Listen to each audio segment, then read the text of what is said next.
Times નાઉ નવભારત ઇટીજીનો એક સર્વે સામે આવ્યો છે, ઓપિનિયન પોલ, કે કયા રાજ્યોમાં કોને કેટલી સીટ મળશે અને કેન્દ્રમાં કોણ સત્તા ઉપર આવશે.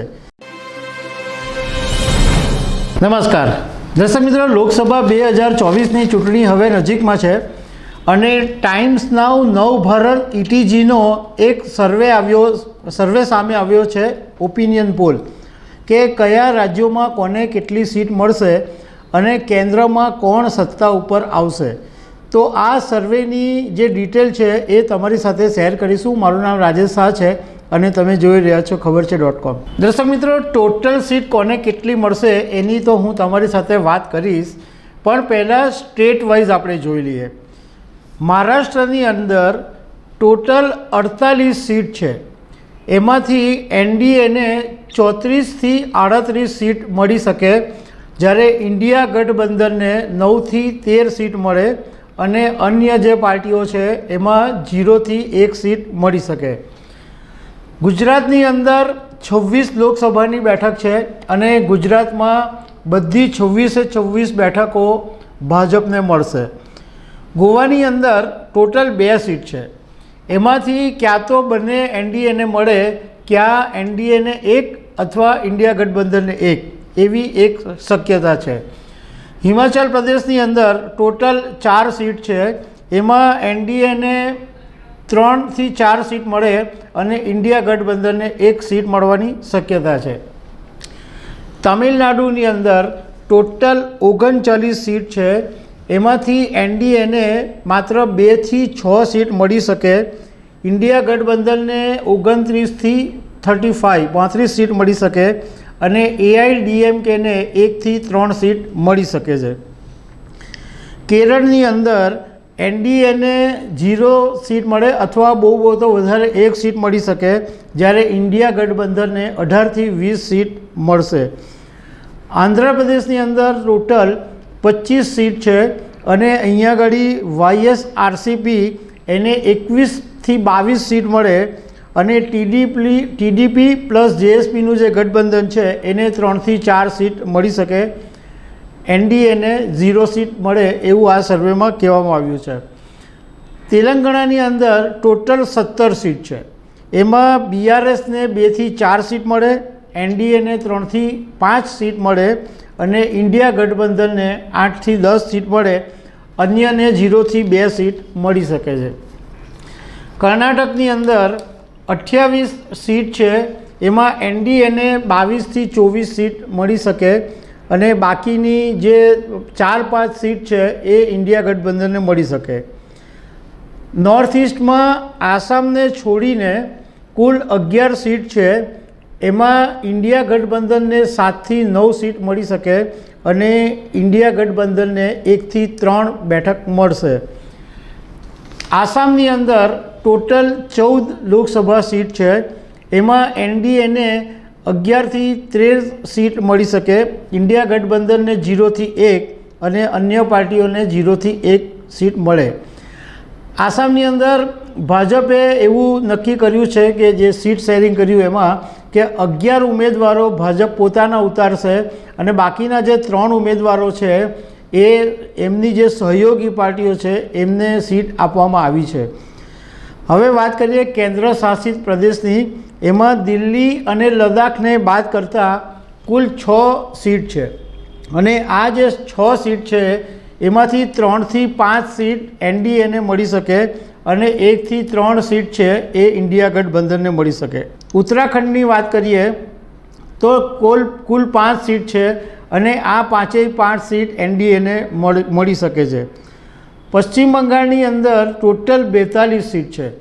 એમાં એનડીએને 20 થી 24 બેઠકો મળી શકે, ટીએમસીને 17 થી 21 સીટ મળી શકે અને ઇન્ડિયા ગઠબંધનને 0 થી 2 સીટ મળી શકે. પશ્ચિમ બંગાળની અંદર ટીએમસી અને ઇન્ડિયા ગઠબંધન વચ્ચે ઘણા સમયથી મતભેદો ચાલી રહ્યા છે અને મમતા બેનર્જીએ એક વખત એમ કીધેલું કે ભાઈ હું એકલા હાથે ચૂંટણી લડીશ, પછી એમણે એમ કીધું કે હું કોંગ્રેસને 1-2 સીટ આપી શકીશ, પરંતુ આજે ફરીથી એમણે એવી જાહેરાત કરી છે કે ટીએમસીમાં પશ્ચિમ બંગાળમાં ટીએમસી એકલા હાથે જ ચૂંટણી લડવાનું છે, પરંતુ પશ્ચિમ બંગાળનું આ જે સર્વેનું ચિત્ર છે એમાં એનડીએ ગઠબંધનને વધારે સીટ મળી શકે એવું બતાવવામાં આવ્યું છે, 20થી 24. રાજસ્થાનની અંદર ટોટલ 25 બેઠક છે અને અત્યાર સુધી એનડીએ 25 બેઠક જીતતું આવ્યું છે, પણ આ સર્વેમાં એ કહેવામાં આવ્યું છે કે એનડીએને 24 અથવા 25 બેઠક મળી શકે અને એકાદ બેઠક ઇન્ડિયા ગઠબંધનના ફાળે જઈ શકે છે. મધ્યપ્રદેશની અંદર 29 સીટ છે અને એમાંથી 28 સીટ એનડીએ જીતે છે.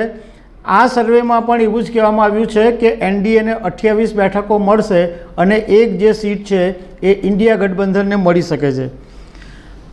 છત્તીસગઢમાં ટોટલ 11 સીટ છે, એ 11માંથી મોટે ભાગે 11 મળશે, પણ કદાચ આમ તેમ થાય તો એનડીએને 10થી 11 સીટ મળે અને ઇન્ડિયા ગઠબંધનને 1 સીટ મળી શકે. બિહારની અંદર ટોટલ 40 બેઠકો છે, એમાં એનડીએને 36થી 38 બેઠકો મળી શકે અને ઇન્ડિયા ગઠબંધનને 2થી 4 બેઠકો મળે. બિહારમાં નીતિશ કુમારની સાથે ગઠબંધન કર્યા પછી ભાજપને થોડોક ફાયદો થઈ શકે છે. ઝારખંડની અંદર ટોટલ 14 સીટ છે, એમાં એનડીએને 12થી 14 સીટ મળે, જ્યારે ઇન્ડિયા ગઠબંધનને 0થી 2 સીટ મળી શકે. ઓડિશાની અંદર ટોટલ 21 સીટ છે, એમાં એનડીએને 10થી 11 સીટ મળે અને બીજેડીને 10થી 11 સીટ મળે એવું કહેવામાં આવ્યું છે. મતલબમાં અહીંયા કોંગ્રેસને કોઈ સીટ મળે એવું દેખાતું નથી. દિલ્હીમાં ટોટલ 7 સીટ છે અને 7 સીટ એનડીએ જીતશે એવું કહેવામાં આવ્યું છે. પંજાબની અંદર 13 બેઠકો છે, એમાં એનડીએને 3થી 5 બેઠકો મળે અને ઇન્ડિયા ગઠબંધનને 6થી 10 બેઠકો મળી શકે. અકાલી દળને 1થી 2 બેઠકો મળી શકે.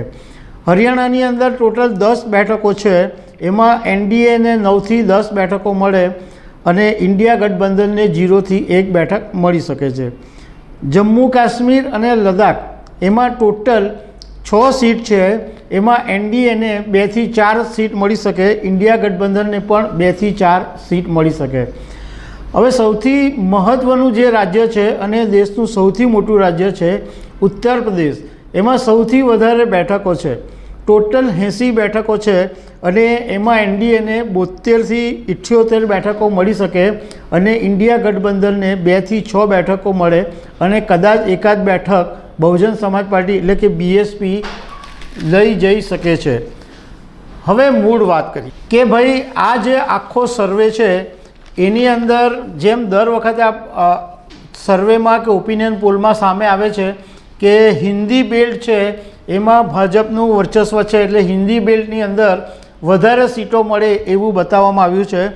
પરંતુ સાઉથની અંદર ભાજપને થોડોક પ્રોબ્લેમ થઈ શકે એમ છે, એટલે ખાસ કરીને તમિલનાડુ, કેરળ, આંધ્રપ્રદેશ, કર્ણાટકની અંદર ભાજપની સ્થિતિ સારી છે, પણ તમિલનાડુ છે, કેરળ છે, આંધ્રપ્રદેશ છે, એમાં ભાજપને બહુ ખાસ સીટો મળશે નહીં એવું આ ચિત્રની અંદર બતાવવામાં આવ્યું છે.